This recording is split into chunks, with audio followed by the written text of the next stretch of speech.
group.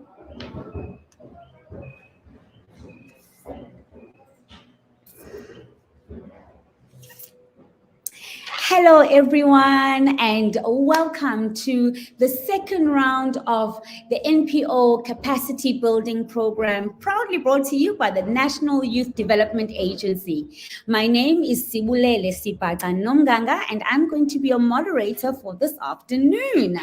Oh my word, I'm so excited for us to get into this program and talk about what it's about, what we can expect, but also get to hear a little bit from last round's beneficiaries, because the proof is in the pudding, I know, but sometimes when we get testimonials and we hear from people who have walked this journey, we get a little bit of an understanding of what to expect.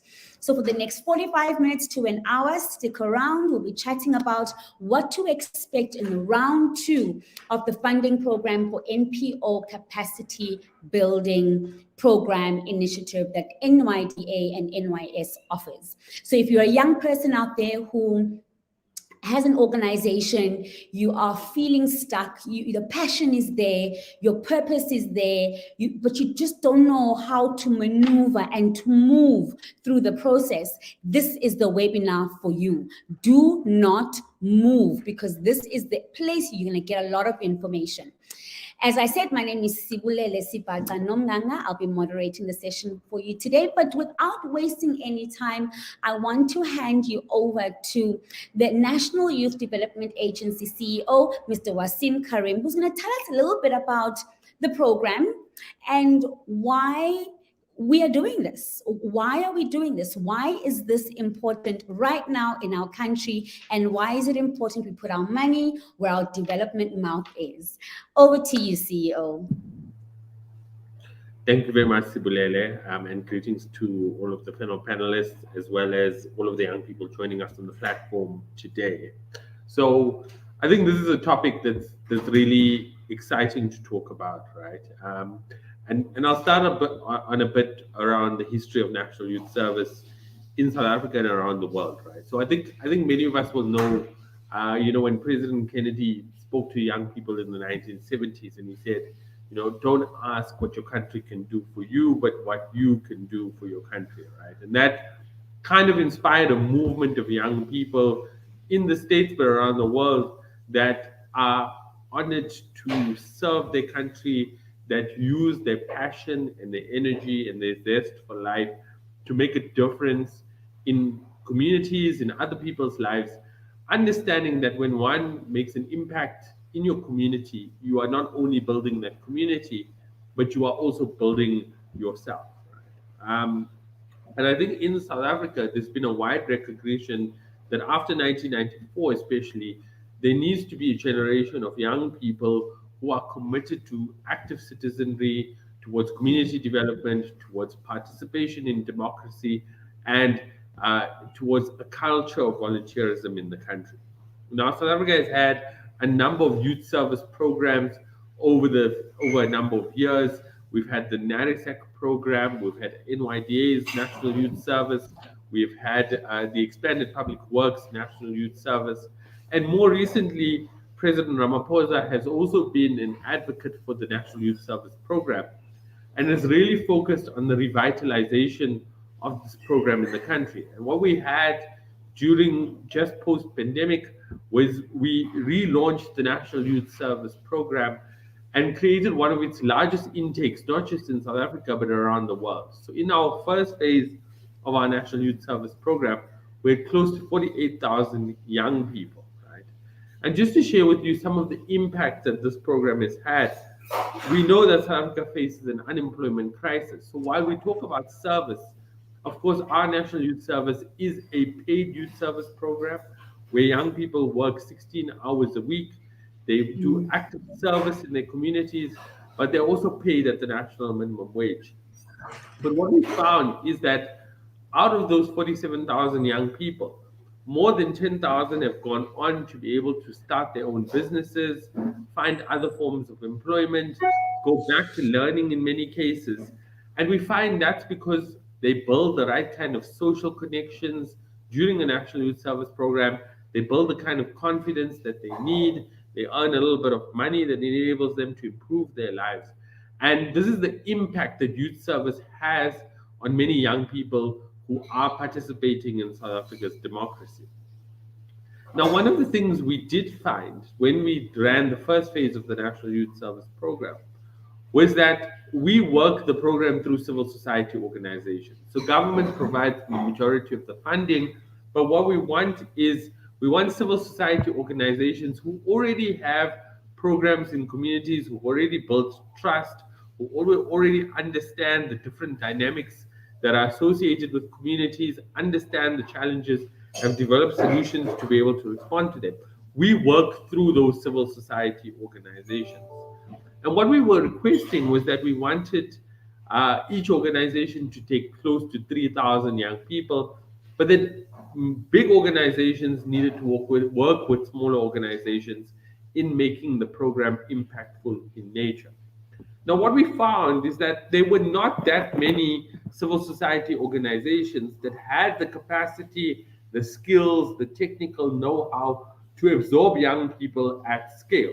So the market couldn't always provide what was required, right? And we know that South Africa has a large amount of public employment service programs like expanded public works, like National Youth Service, like the Community Works program. Yeah. And I think one of the things we picked up was that we needed to build young people who were building their own civil society, their own not for profits organizations that could be future participants in these types of programs, right? And I think it's something that we talk to, which is called social entrepreneurship in South Africa, but around the world as well, right? Where young people and people are pursuing entrepreneurship, but not necessarily always for wealth creation perspective, but in building the developmental state, in building capacity for programs that are not necessarily only charitable in nature, but that have their own social good, have their own social context, but are also profitable in nature. And when you build an organization like that, it is not only sustainable in the short term, but it's very sustainable over the long term. Yeah? And what we think is that when we talk about opportunities for young people, often we focus on jobs, we focus on entrepreneurship, we focus on volunteerism, but very little do we focus on social entrepreneurship. And it is a major opportunity for young people, particularly young people who have worked in the volunteer space, who worked in the civil society space, to be able to create pathways and exits for themselves, but also contribute to building the common good in South Africa. So that really gives you the context to what we're trying to achieve here, right? And I think in South Africa, we know we've created some amazing civil society organizations that are now globally recognized, right? If you think about Gift of the Givers, or we think about Africa Tikkun, or we think about the Harambee Youth Employment Accelerator, these are all organizations which have gone from being small. And every business, every social entrepreneurship venture, every civil society organization was once a small organization or a small company, right? Everything we do starts off with an idea or vision of one people or a group of people, and it builds and it builds and it builds, yeah? And I think that's what the NPO Capacity Building Program is about, is to take young people who are idealistic, who are passionate about what they would want to do in society, to take that vision and that ability and that skill and to harness it and to grow it and to capacitate it so that one day it can be a major organization that contributes towards developmental agenda, not just here in South Africa, but all around the world. Yeah, and I think we know that that generation of young people exists. Ours is to harness that energy and capacity in helping you understand the sector, understand the agendas, understand what you need to be able to succeed, and helping you grow as an organization. And in doing so, not just lifting yourself, but creating an organization that will lift many South Africans and address many of the challenges that we face in this country. So, Program Director, thank you very much for the opportunity to give the opening remarks today. Again, thank you for all of the panelists who've been um, graduates of the first phase of our program. We're very much looking forward towards the second phase of the program, and I think the opportunities for us to do something great together in this space are really immense in nature. Thank you very much. Thank you so much, CEO, for that. Thank you for, it's always important to be taken back a bit and understand where we come from as a country in context to the whole world, and how, as young people, we can then start saying, where do we find ourselves in this picture?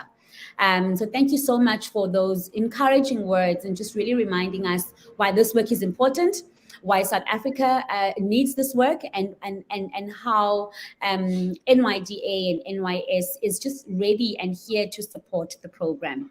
Thank you so much to the CEO of NYDA, Mr. Wasim Karim. Next up, I want us to have a conversation with our beneficiaries. Yes, I see them smiling.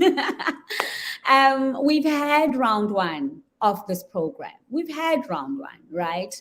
And with all things that start, there's both some great things that happen and some areas of growth and lessons, not only for you as an organization, but certainly for NYDA and NYS as well. So we are looking for you guys to be open and honest with us. This is also how we are going to learn, right? We know the program generally just ticked many boxes, but for us, it's really important that we share those outcomes and that feedback with other young people who are currently listening to this webinar now or are going to circle back in on it later, why they should be applying for this opportunity.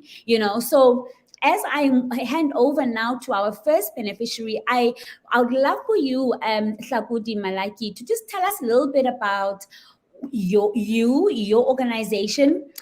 And I want you, and I'm going to ask all of you this question, right? Because I think it's important, because I think very often as young people, you see an opportunity, you see the poster, you see the link, their first initial thoughts. And the reason why I want those initial thoughts is because there might be a young person sitting out there today who's got the same initial thought, but they stay in that thought and they don't do anything about it. I want you to help us understand, how do you react to an opportunity of this nature as the first cohort, but what made you press that submit button? What made you move from your place of fear and go, I don't know what this is going to be about, but I'm going to do it anyway, right? Hlakudi, over to you first. Tell us a little bit about you, your organization, and what made you press that submit button. All right. No, thanks very much, Sibu, and for CEO for very broad overview of NYDA and NYS. So I think I'll start by saying that I was lucky to be among, the group or the first cohort, on NYS last year. So we did walk the journey, but let me start by starting to give some sort of a bit of a background about our organization, what we do. So I'm coming from an organization called Malusi Youth Development Organization.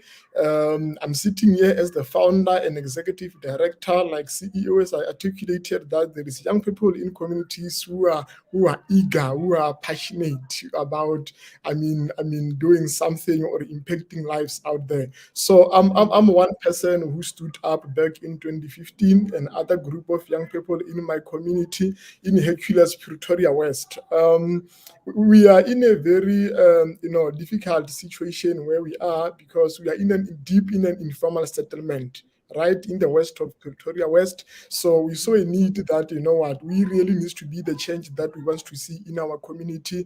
We need to change the status quo and the dynamics that we are living in. So we stood up and then we formed an organization that we called Malusi Youth Development Organization, and identified 4 needs in the community. So number 1 need that we identified back then was education. We saw young people coming from different provinces, coming to stay with their parents, in Pretoria. So whilst they are with their parents and then they have to go to school, they are in a very dire environment and formal settlement. You would imagine there is no schools, no library, no recreation facility, absolutely nothing. So we saw a need as young people or young graduates in the community to say, let us form a space or a center that will be conducive for youngsters, that will nurture, mold, and shape young people who are coming, every year to come and flood in this community so that they've got a brighter future ahead of them. So we identified education program, of which we run it in a form of after school care.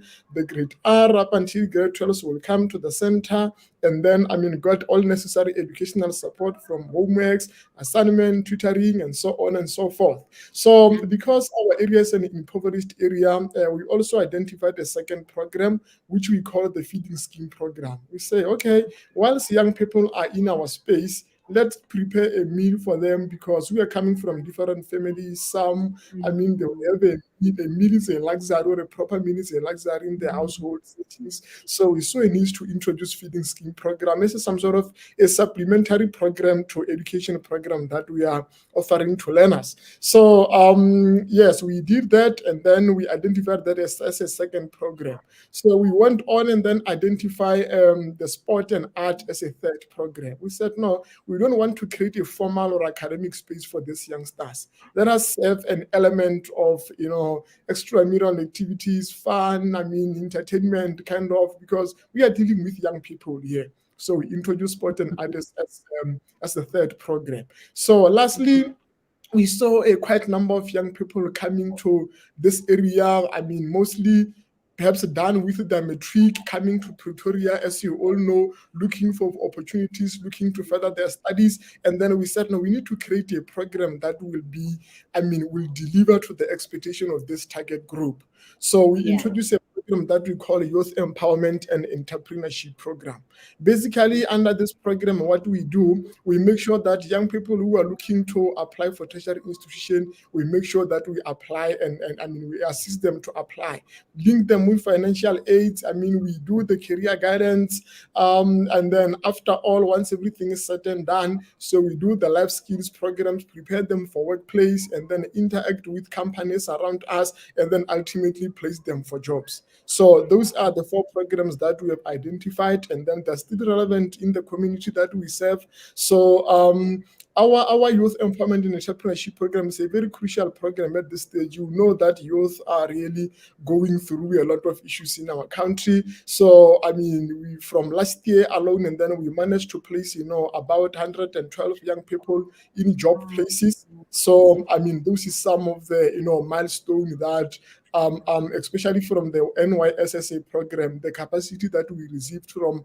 NYS, to make sure that we are well capacitated and then to maneuver in this sector, and then also deal with the dynamics that are here in the sector, and so on and so forth. So basically, NYS, I think for me personally, people normally see things, or when they think of pressing the button, they only think about money. They don't necessarily think about the networks that you will get out there. They don't think about the social capital that you can actually elevate you as an individual or as an organization, and then to keep on doing the impact that you have envisioned. So that is the journey that we really walked with NYS. I remember we met with you as we were at the Beachwood Hotel. We really met a number of stakeholders there. We made sure that we have got the section.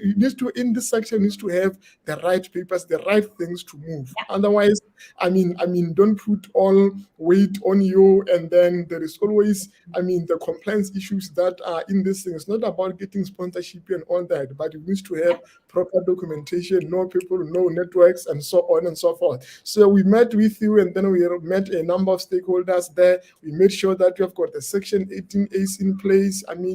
Our things with social development are always in order, and so on and so on. That is what I would really encourage young people to really take and also look at that thing very seriously, because you will end up losing hope and then thinking that I'm in this space, even God doesn't see me and all this and all that. You really need to know how this sector works, and then maneuver, and then so basically, that is, I can go on and on. I'm very passionate about this thing, but really, this has really helped us a lot. We met with Harambe CEO, spoke about Harambe. We met with them, all of them. Now we are working with them here and there on other projects. So, I mean, we started, the organization that I'm serving in, we started in a small shack, one small shack, Sibu, and then we have been elevated somehow. Now I'm talking to you, I'm actually running, I mean, a 200 and, I mean, or a 2.5 million center that we have opened, I think, last year. So through some of the that we managed to build with people as we go on, and then people saw our potential. Now we are running a fully functional center that has got the big halls that youngsters are doing the homeworks. I mean, the computer centers. We run the CETA accredited programs. We are doing quite a number of things. I can speak the whole day. Sagodi, you make me smile. Thank you so much for that information. Thank you for telling us a little bit about your organization and what you are about. Oh my word. Kuyasetshenzwa, niyasebenza. I mean, really wishing you all of the very best for the rest of the year, but as you go on. And I'm also glad that you touched on some of the benefits of being a part of the first cohort of the NPO Capacitation Programme. And you are a good student. I love the fact that you remember all that is important around compliance. It's not just about sponsorship. We want the money. The money follows where there's order. Money follows order. And so when you knock that out of the park, you're good to go. Thank you so much for your contribution, Hlakudi Malaki, for that, and really well done for the work that you and your entire team do. I mean, I have to say hello to some of our people who are online with us. I'm going to mention just a few of you this segment. We've got Nkosomzi Spellman, nice to have you here, and Tabi Singh, Makomo, nice to have you here. Then we also have Farm Living with the Ndebeles. It's all about making a difference indeed. Thank you so much. Then we've got Nkanyamba from Imumba Youth Organizations. Thank you so much, and thank you so for your message as well. And also, thank you to Lindo Kutle for the encouraging words. Continue to do the amazing work, Team NYDA.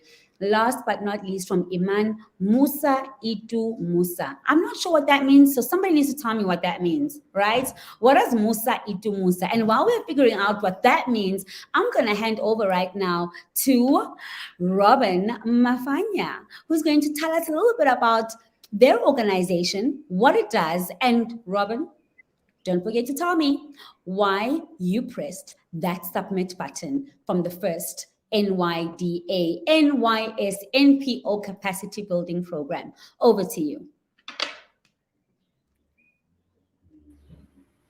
Awesome. Thanks so much for having me. Really appreciate that introduction, Sibulele. So yeah, I'm from Nyaga Youth Development, and our organization basically focuses on equalizing access to opportunities for rural youth.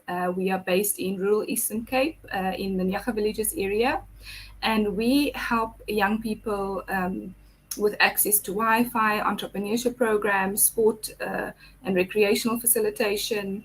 We do GBV and women empowerment workshops, career guidance, digital literacy, skills development, and a food relief program. So we have a bunch of different programs that we do to help the youth. And just to say that I personally have always been passionate about the youth space and the NGO space, and that's why I'm in this space at the moment. I only registered this nonprofit in January 2021, and I come from the corporate space. So I didn't really know much about, I did study social impact and global development, but didn't have physical experience on running an NGO or knowing where to tap into in the youth space. And for me, that was a big pull into why to do this capacity building program with NYDA. Our visions align in what we're trying to achieve in communities, right? So, yeah. I mean, it was a perfect no-brainer for me. That's why I pressed in. So I gained a lot from the program. I really thought that it was very thoughtfully designed and put together. It had local flavor, with you being one of the speakers. I really enjoyed that session. So it was tailored to our needs, and a lot of the workshops and the people that spoke were people in the industry and what you would need for grant funding or for just knowing what to do and where to go and how to do things. So that was really, really great. I also loved the networking, getting to know people in the space, because we're all doing the same thing. We're on the ground, working with youth, trying to push people forward. And sometimes it's a hard journey. And when you come together alongside each other and you know you're in the same struggle, it motivates you to continue to push through and to just fight harder to make a difference. So I just want to extend my heartfelt thanks to the NYS program, and particularly Kedibone. She was a great instigating pillar in the whole program. Without her, I don't think any of us would have managed to be in the program. We don't take her for granted. And it was amazing. And I would really encourage anybody to really just apply, participate. You can only gain from the program. That's it from me. Thank you. Thank you, Robin. And well done for the work that you do in rural Eastern Cape. I think very often rural areas, especially, we it seems to be the easy thing to say, oh no, they are so hard, those are hard to reach places, and therefore when they are hard to reach, it's also more expensive. It's it's really easy and quick for us to come up with excuses. But the reality is that yes, it may be some of those elements, but rural areas are hardly reached, and not so much hard to reach, and the sooner we can change our perspective on that. And I'm so glad that you are in there, you're in the thick of things, doing something really similar to what Hlakudi is doing, but in the rural Eastern Cape. So well done to you. And also something that you've really highlighted, which is really important for me as well, is that behind programs of this nature are people, people who have said there is a need, and I'm going to fight for it. And I'm not saying that the NYDA as a body didn't think this was important, but there needed to be somebody who says, I'm here, I'm going to drive this, I'm going to do this, and I'm going to do it well. Mrs. Kiriboni has been absolutely incredible, and you are spot on. Anyone that gets into a room with her, you'll remember her. She's super organized. She's incredibly passionate about what she does, and you just really feel like she was not picked by mistake. She's a part of this program and leads this program for a reason. So thank you so much for acknowledging her. I think that's really important. So thank you so much, Robin, for your contribution. And I'm so glad that the program had an impact and it benefited you as, one of the people leading the organization, but also as, the organization itself and the beneficiaries. Moving right along, I've got some more people that I do want to send some shout outs. Now, Kanyamba is asking the right question. Kanyamba is asking, how do we apply for this opportunity? Kanyamba, I got you. My job is I got you. And I will make sure that by the end of this webinar, I tell you exactly how to apply. So don't even worry about that. When I just stick around till the end of the session. We also have Murendi Boutique here. We also have Seeds of Restoration Empowerment Projects. National Youth Development Agency have already put in the link because they're like 10 steps ahead of me, clearly. And they've already told us exactly what link to press for you to apply. Then Living with Ndebele says, for me, the opportunity really came at the right time. I'm extremely grateful and excited to be an NYDA beneficiary. National Youth Development Agency, NYDA, uplifting and empowering young people. Thank you so much from Farm Living with the Ndebeles. Now I'll move on to my next speaker, Siyabonga Hans. Please tell us a little bit about your organization and why you pressed that submit button. Over to you. All right, thanks Esbulele. Greetings to the colleagues and to all the viewers. Before I continue, I think let me jump over to Robin's last comment on Ukedibone. She's right. This program was helped duly by Ukedibone, and I'd like to also thank the CEO for manufacturing a program of this nature, and also to Ms. Makawule, our head Thank you very much for thinking Yes. about us. Yes. So, SL Africa Sports, my name is Siyabonga from the Eastern Cape in a town called Gqeberha in the Nelson Mandela municipality.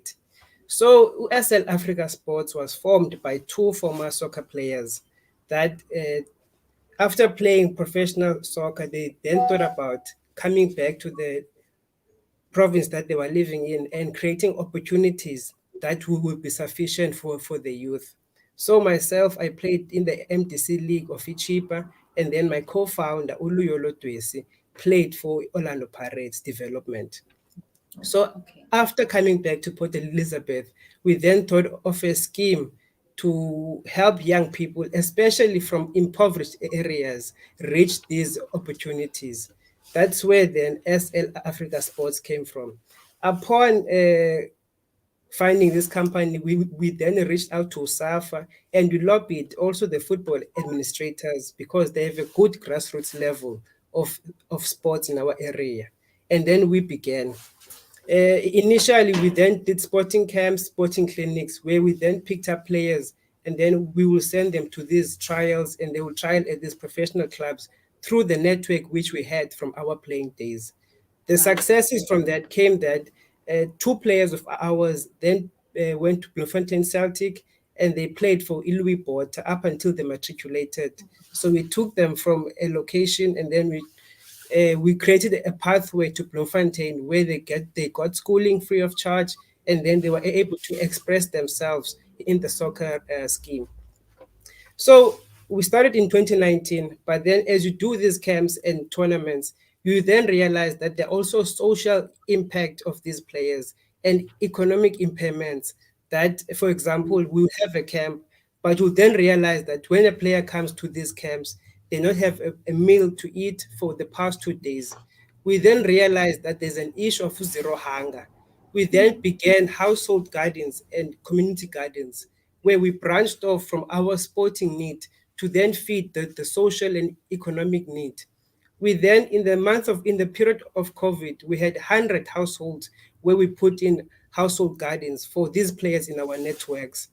And then we also spoke to the parents that some of those seedlings, when the crops get harvested, they can then sell those to make some money for the players to have transport money and so on. So we started off as sports, but we then we branched off to economics and social, because as you all know, colleagues, that you might be in this field of youth development and community development, but you realize that there are other factors that contribute to why we are here. So Yeah. that's the first beginning of SL Sports. We then saw the poster from NYDA that calling NPOs to put proposals in. At first, this was taboo for us because we have worked with NYDA hosting BMT trainings, because we also had players that were between the ages of 18 to 22 that after they matriculated, they had no other opportunities. So we then brought NYDA branches to come and do business management training for these players to at least have something to hold on to as something to go by. Also, as a side note, what led us to this is because we realized that there's a high margin of criminal activities coming from soccer players that did not get the opportunities because of grading and because of failed dreams. So we also try to mitigate this. So that is the history of SL Africa Sports. Seeing the poster, my first initial thought and my co-founder's initial thought was, first thing, resource mobilization. We see an application, we think of money. So that was my initial thought, that hey, NYDA is giving us a chance as NPOs, so let's use this. We then got accepted to form part of the cohort. But one thing I can say is that being part of this cohort, I have realized one thing, that the most important thing is systems, as Hlakudi said and as Sibulele said, that without systems, you will not go anywhere. You might want money, but without having your house in order, you will not get money. That's the reality. A side story is that as NYDA and NYS, they were sharing us with information, I took it upon myself to share this information with other smaller NPOs within our precinct. And a successful story is that there was a boxing club that started in a classroom, that every information I was getting, I was passing on to them. And when we got resources, we would give it to them. That boxing club now is fully functional, and they have the support of private sector and at the university here because of this is the area in which they are, which is closer to the university. Upon our meeting with the founder, I think this past weekend, he shared something to me saying that one thing that we showed him is that there is funding in South Africa, but what is lacking is the will from us as community activists by not getting our house in order and not having the proper compliance. Because he wasn't part of this cohort, but because I was sharing and he took the initiative to implement, he's now getting funding from private sector and the university. Wow. So that is one thing that this program showed me, is that the important thing is systems, getting your financials in order, getting your operations in order, and knowing what you want out of your NPO. I think that's what I can really say that I took out of this. And if it was possible, I would register again and submit and be part of the second cohort. Because of what I learned, the shift in mentality is one thing that will take and my NPO to greater heights. Lastly, even my co-founder now has represented us even in the United Nations Youth Advisory Panelist, through us being older and able to apply for other things beyond what we're here for. So I really like to thank again the CEO, Ms. Makawula and Ukedi Bone, for taking us through this program, and also to the colleagues and those who want to apply. Guys, let's continue working and let's practice active citizenship to make sure that is the kind we want. I think that is what I can say for now. Thank you very much. Thank you so much, Siyabonga. Oh my word, I love it. I love that call to action at the end as well, that if there's any young person who's running an NGO, or even if you're a part of an NGO, please do apply. I think one of the things that I'm taking from you, Siyabonga, is how you at SL Africa Sports responded to a need, even though it was outside of your initial need. Similar to our previous two speakers, you were agile, you were flexible, so as to ensure that the core primary function of your organization exists, but you realize that there were other factors that will prohibit this from happening. So thank you so much for that and your passion. I think very often we don't speak about NPOs in sports development, right? But it is so important for the holistic development of a young person. And so thank you so much for your contribution and the work that you are doing. And congratulations for all the amazing work that you too have done in this space. So enkosi kakhulu. I'm going to continue reading some of our comments here. We've got I-Section Neighborhood Watch. Welcome. Kiriboni Siache says, wow, impressive, Kakudi. Nkanyamba, I hope you've been answered now. I hope you have submitted. Well, Nkanyamba, I hope you've submitted by now, because I'm not taking anything else from you. Great work from Amanda. I love the passion. Thank you so much, Amanda. Ntabi Singh says, Kakudi, Kanyisile Chabalala, we see you. Thank you so much. And then we've got Petrus, lovely speech leadership. You really representing us well. Big up. And Alex is saying, great work indeed. Tlakuri, may you be blessed 1,000-fold. Thanks to you, Robin, says Giriboni again. Amanda says, transitioning from corporate to NPO space is very challenging indeed. Big up to you, Robin, for pushing through. Absolutely. And I think there's some lessons that you learned there, Robin, in corporate, that you've been able to move over to the NPO space. So thank you so much. Impactors Youth Club, the application process, or the application link rather, is on these comments, but we're going to ask NYDA, my director there behind the scenes, to just repost that link. Nomzamo, I suppose that will answer you as well. Thank you so much. Thank you so much to NYDA. They've just reposted that link for you, Impactors Youth Club, as well as you, Nomza Mongosi. Please have a look at that application link via that link. This is a good webinar. Thank you so much, Nyeleti. We love to hear it. Last but certainly not least, we've got Grace and Ntebe. Grace, tell us a little bit about your organization. What you do and what made you press that submit button. Good afternoon, everyone. Thank you so much for the opportunity. My name, like you said, is Grace Ntebe. I am the co-founder and chairperson of Mochai Tole. You can hear by the name already, we're saying Youth Find Yourself. I come from a small town in the Eastern Free State called Lentley. So small. The only franchise that we have is probably Lewis Furniture Store. And if you need access to any other facilities, you have to travel 56 kilometers out of town. So that already tells you that there's a need for help. So Mochai Tole was founded in November 2020 after seeing a need to really make change. We have experienced a high teenage pregnancies in schools, high dropout rates, petty crimes, all of those things that show that there's something lacking for our youth. And that is when Mochai Tole was founded. We saw the need to just gather together. Let's see what we can offer so that these children can stay in school. So we have programs for in-school learners and programs for out-of-school youth. So for the in-school children, we want to ensure that they stay in school.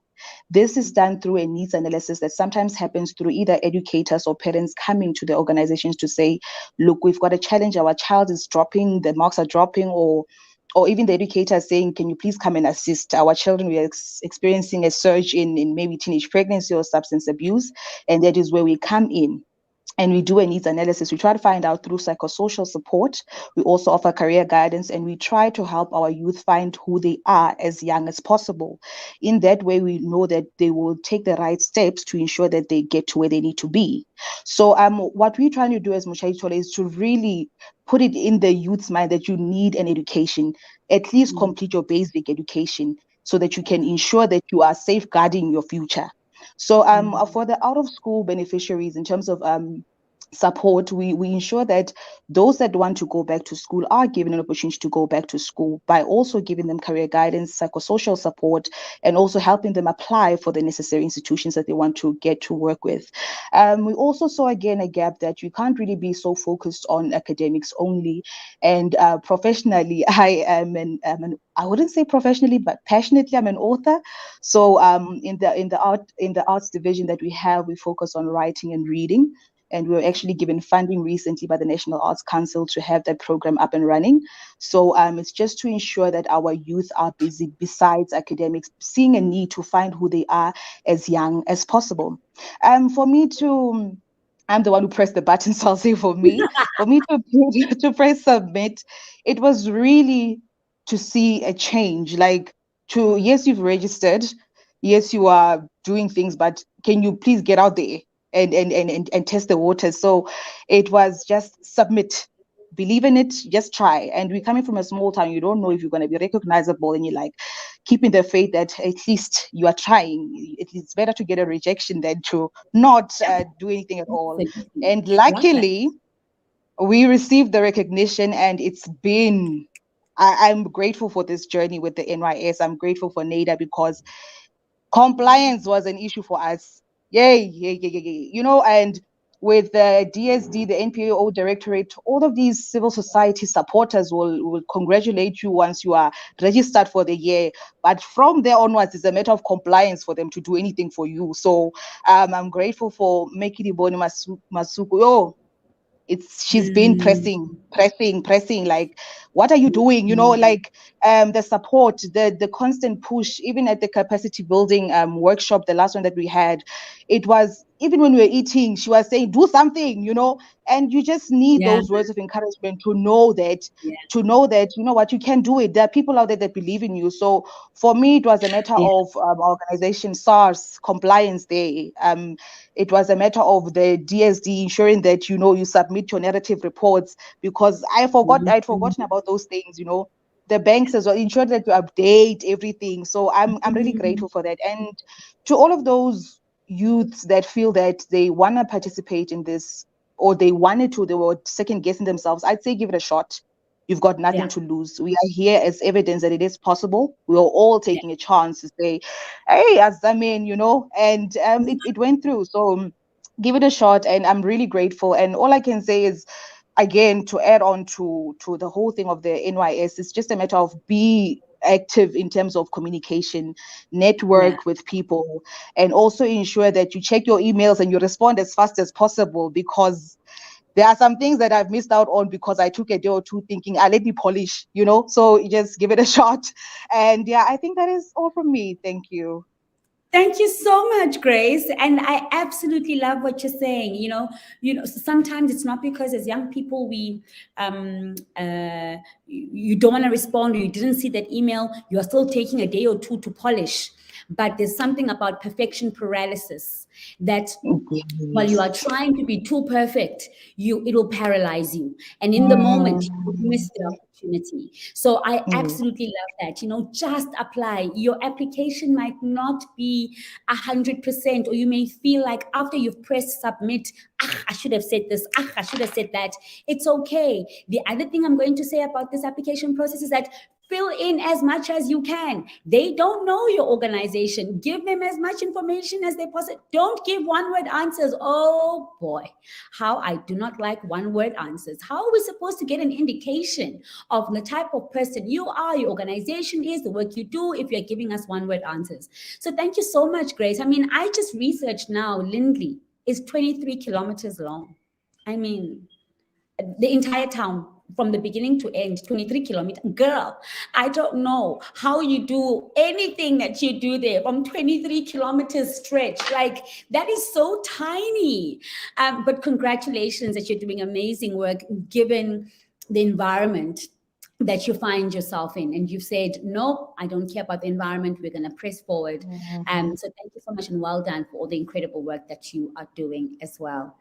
To go back to our comments, we've got, hi everyone, I'd like to know whether NPOs in the process of registration waiting for necessary documentation from DSD are allowed to apply. The application was done 6 weeks ago. In my understanding, Little Honolo, I think you are allowed to apply for this opportunity, because and I think do read everything that it says on the application form, because it will have all of those nitty-gritties. But because you've applied 6 weeks ago, you are in the process of waiting now for your certificate. So you should already have a reference number. But I'm not sure for those who have not registered at all. Though I do think that even if you have not registered, but you've got experience in this space and it's your desire to register, you just don't know how to, you are also eligible to apply. But I could be correct. I mean, I could be corrected there. But please do check out that link that NYDA just posted now for more information. Petrus is plugging in his Malusi Youth Development Organization. Thank you so much. And Tabi saying, Mukomo, thank you, Mzala, from Mu MJ. And Tabi saying, Makomo, I love how you guys are passionate. Thank you so much. Siyabonga, for your contribution towards youth and economic development. Youth Courage FC in the house. Big up to the whole team. We are learning from Sikasile community programs and projects. The National Youth Development Agency have posted that link again, making sure you do not miss this opportunity. Naphtali, thank you so much, giving everyone a round of applause. Ntabi saying thank you all, this was very inspiring. Amanda closing us off and saying, definitely going to apply. Thank you for the great words of encouragement, Grace. Great work. Wow. And that brings us to the end of this webinar. Thank you very much to our CEO, Wasim Karim, for opening up for us. Thank you, Tlakudi. Thank you, Robin. Thank you, Siyabonga. Thank you, Grace, for gracing us all with your presence this afternoon and telling us a little bit about your organization and also what the program has done for you as being first cohort members. Also, really want to reiterate what you have already reiterated around really thanking the CEO as well as Sisnontsikelelo Makawula, as well as Giriboni Masuku for the incredible work that they have done to lead this program. I have no doubt that they're going to continue to do it again this year for the new cohort. And the final words from me is something that I posted on my socials this morning around, this is your passion. This is your calling. This is your purpose. You are going to do this. And so doors are going to be opened for you because you are purposeful, because you are intentional. But what is going to keep you in the room is your character. All right? Your character is going to be everything in this space. A lot of you are already getting funding, or already a lot of you have networked, and so you are creating partnerships and collaborations. A lot of you are implementing programs. It is going to be your character that is going to sustain you. Who you are, and aligning those to your values and those of the organization is going to be critical to see you being around 20 years from now, and even you leaving a legacy.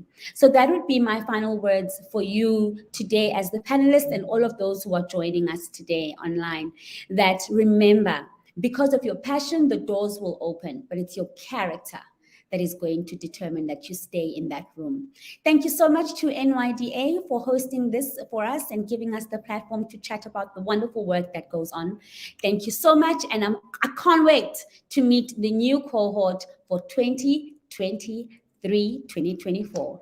Cheers, everyone. Bye. Bye. Bye.